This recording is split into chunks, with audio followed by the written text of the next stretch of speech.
We are finally done with the Martin Scorsese marathon. I've seen about 20 something films. Let me actually check because I think I actually have it there. I think it's about 23 films of Scorsese. Probably the longest marathon I've ever done for any director or just filmmaker.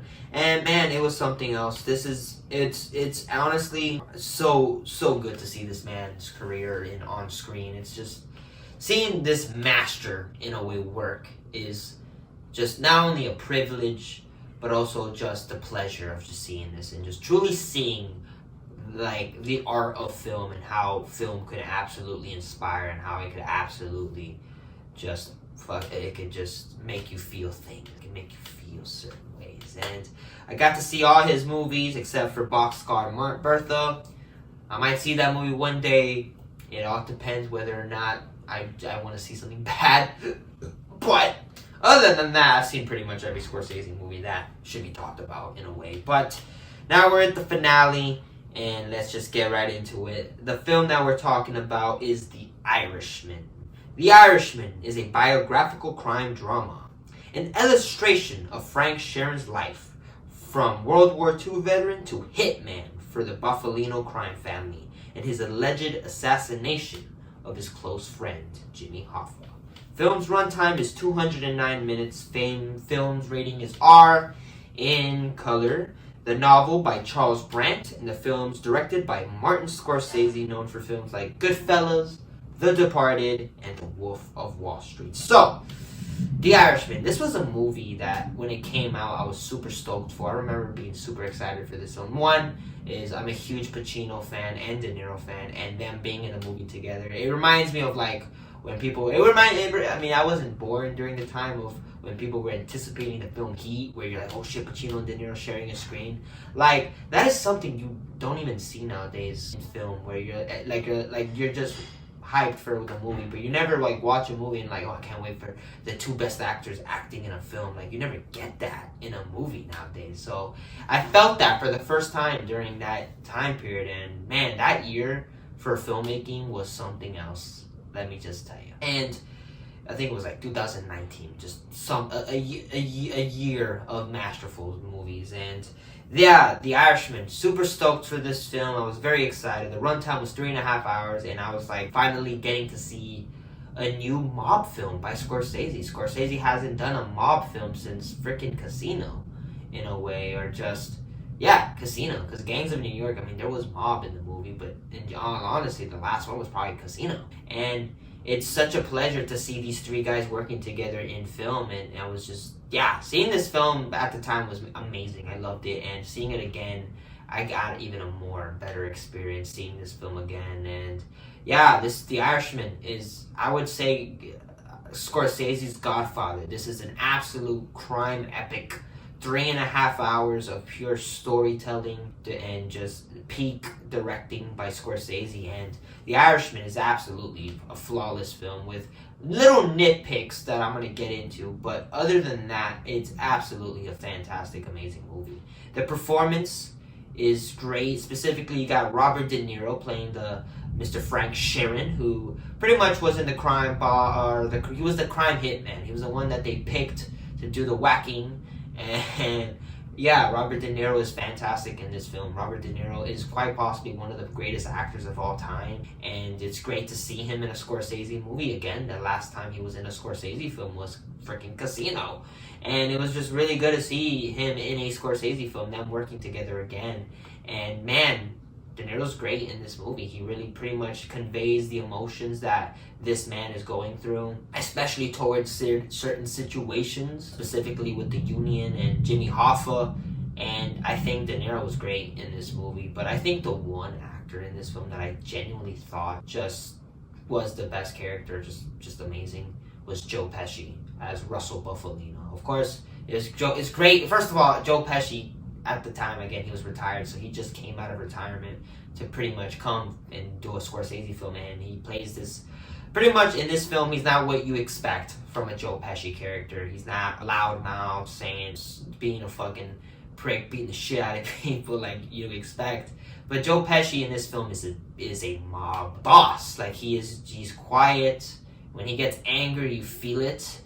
and he's quiet, he's determined. When he says things are what they are, it is. You're like, oh fuck. I think Joe Pesci really gives out one of his greatest performances of his career in this film. I think Joe Pesci giving out one of his best performances in 10 fucking years of being retired. Joe Pesci's flawless in this film. And of course, my favorite actor, again, Robert De Niro's the greatest actor, but I can also debate Al Pacino's the greatest actor. Al Pacino as Jimmy Hoffa. Jimmy Hoffa, he plays this guy as a loudmouth, kind of like, he has his standards, and like he's like, if you're 10 minutes late, fuck you, like you're wearing shorts to a meeting. Like, he has his standards, but he also just has a loving relationship with Robert De Niro and Sharon, and I love that in this film. And I think Al Pacino's awesome. I love Al Pacino in anything he does, and this is probably one of his best performances in a very long time, and I think Al Pacino is just great. I'm always entertained by Pacino. Al Pacino, let's say if he was in a bad movie, he's the best part of that movie. Al Pacino's always great in everything that he's in, and Al Pacino's awesome in this movie. I really liked his performance in this film. He's great. He plays Jimmy Hoffa. Again, I never knew Jimmy Hoffa. I was never around the time where Jimmy Hoffa was a thing. So I'm just suspecting that's, I guess, what it was. But it was really interesting. I think Al Pacino just was amazing. And just these three guys are fantastic in this film. And it was just great to see them share the screen, him and De Niro. And also seeing him and Joe Pesci share a screen. That was super exciting in a way. So again, something that you never get in cinema. You never like, oh shit, these guys are sharing a screen together. Like, you never get that in movies nowadays. But yeah, it's great to see that. I mean, there's so many actors in this film. You got supporting. I mean, the one that really standed out was definitely Stephen Graham as Tony Pro, who is, the one that's the antagonist to Mr. Jimmy Hoffa, and they have a little scrap. And Stephen Graham is great in this movie. For the little role that he's in this film, he's the one that when I picked out throughout the film, like, damn, Stephen Graham really fucking nailed that.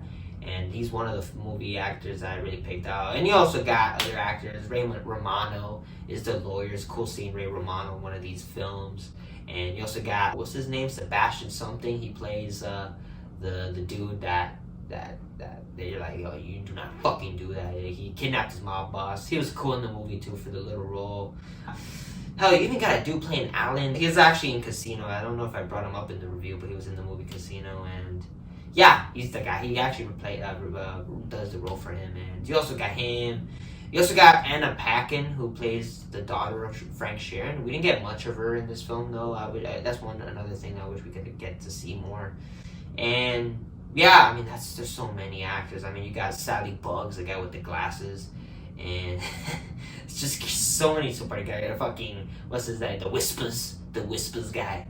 Yeah, there's so many great actors in this film. It's a star-studded cast as well.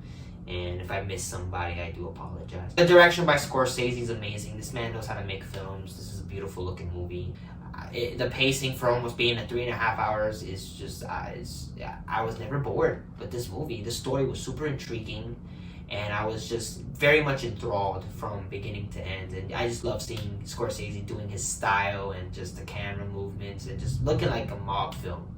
And it's just good to see him direct a mob film. That was so much fun.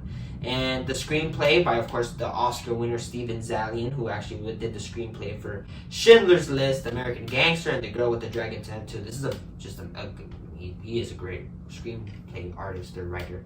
And this is a very well written film. This is top-notch writing.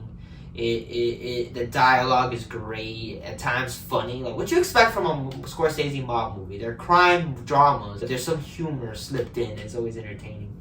But it's also just super well written, and the story and the crime boss families and the union and the politics too, and how the mob kind of had influences in the politics at the time. And yeah, that was super interesting. And the writing for this film is amazing.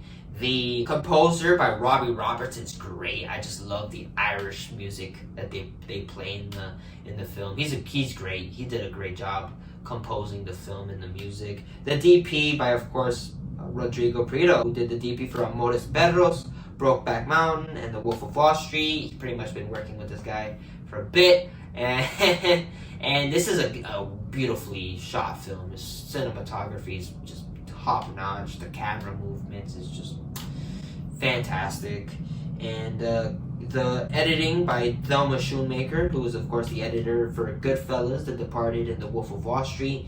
Very well edited. Again, it's hard. Again, this lady can make movies that are long as fuck, and just you can never be bored by them. So I give her that. She knows how to edit a movie that is super long, and you never feel bored by it. And yeah, very well edited. And The Irishman, I love this film. I still remember seeing this back in the day and just being like, it was so much cool. It's so cool seeing this film, seeing them work together, and it's the same here. Martin Scorsese is one of the greatest directors of all time, and I would say this is him doing just peak work now. It's just this man he can direct any fucking movie now, and it'd be amazing. And yeah, Scorsese's one of the greats. I'm glad I had the pleasure of watching this movie, and just the story, and just the deep methodical parts of the film, like by the end, just growing old. And just, I'd say this, man, if you have kids, try to build a good relationship with your kids, because at the end of the day, you want to have the ones that you took care of and love and cherish your kids, so one day if you get old, fucking they'll be there for you. And yeah, this film kind of made me feel scared to be old in a way. And I thought this film is amazing, and The Irishman gets without a doubt a 5 out of 5 stars. This is another amazing film by Scorsese. This movie has grit, it has style. Again, that's when I say this is Scorsese's Godfather, I mean it. It feels like you're truly watching a mob epic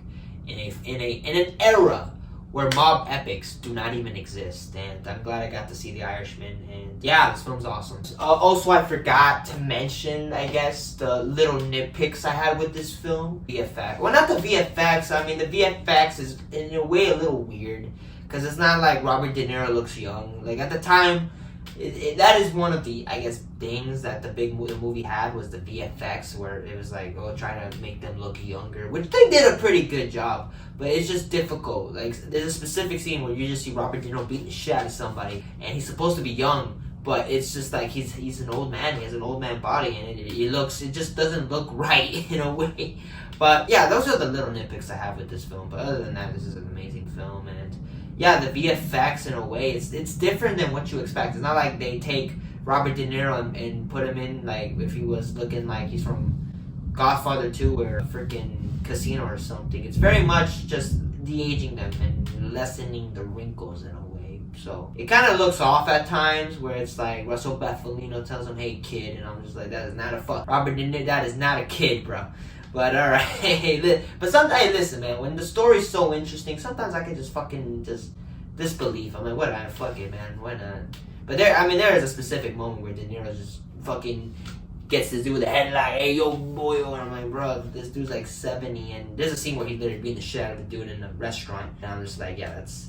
the de-aging is there, but it's an old man De Niro, so he's just not gonna move like what you expect a young guy to move. And yeah, those are my thoughts, though. That's the only nitpicks, but this is still a fucking amazing movie. Yeah, those are nitpicks that I can just be like, alright, those are the issues I definitely noticed. But when the movie's that good, in a way, those nitpicks are really just nitpicks, in a way. Like, they're just, I guess, there to talk about. But that's it, you guys. Bye.